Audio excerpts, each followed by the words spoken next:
Do you ever get stuck in frustration when something goes wrong or things don't go the way you had hoped they would have?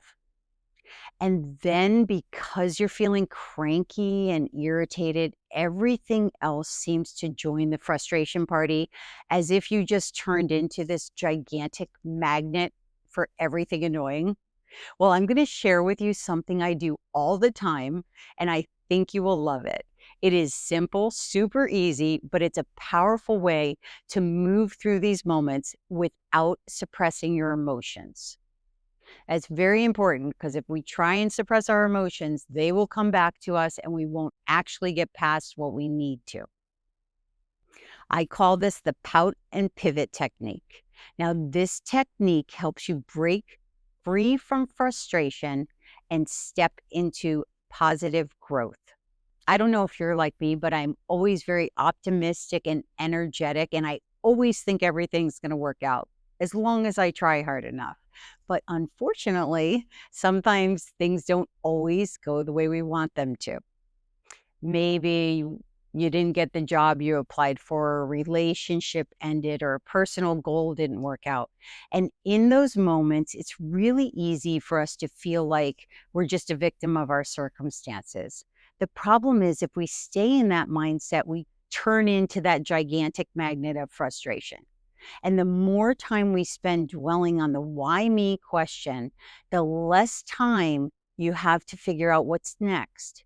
So when you find yourself feeling upset, disappointed, angry, or discouraged, this technique will work great.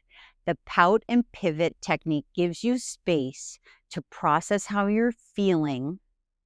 So we get those emotions to the surface, but it also gives you steps to move forward. Here's how it works. The first step is give yourself permission to pout. Really pout, whatever that means to you. It could be yelling into your pillow, it could be walking around, but set a timer for 15 minutes. If it's something small and just kind of annoyed, maybe up to an hour if it's something much bigger, but don't go longer than that. You really don't need to. The reason this works so well is because you don't want to suppress your emotions. It never helps, but you don't want to stay stuck in them either. So by setting the timer, it allows you to process your feelings without getting stuck in them. Now, if you have something very upsetting, you can take some time and write it down. The reason this works so well is because suppressing emotions doesn't ever help. But when you put a time limit on the time you allow yourself to process these emotions, you avoid getting stuck in them. During your pout phase, vent if you need to, write down what's upsetting you, acknowledge your feelings. It's okay to feel disappointed, frustrated, sad, or angry. But when the timer goes off, it's time to shift.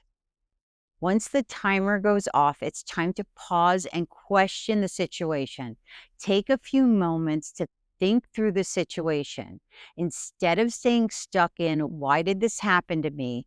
Ask, what can I learn from this? Are there other options available?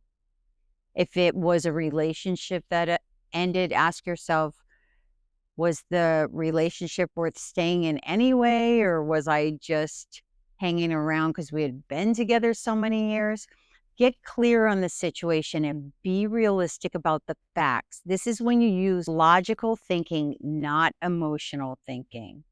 You can ask yourself, is this a setback or maybe it's a redirection towards something better? Maybe there are other opportunities you haven't considered. What strengths can I build from this experience? If you are anything like me and you get hyper focused when you're working towards a goal or desired outcome, I often find that the pout and question phase gives me time to discover opportunities I was missing because I was so focused. Now, if this happens to you too, you'll find that when you pause, it gives you time to think clearly and expand your viewpoint. In many cases, it'll lead you to better options. Now, if you want to go a little deeper in the question phase, you can Write down 3 alternative options or perspectives you haven't considered. Maybe this is clearing the way for an even better opportunity for you. This experience could be a chance to develop resilience and personal strength, or simply work on acceptance. Accepting things for as they are and moving forward with a clearer view has a lot of value.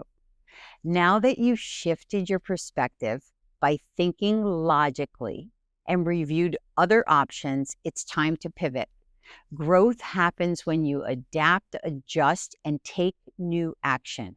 Decide on your next step and take that action.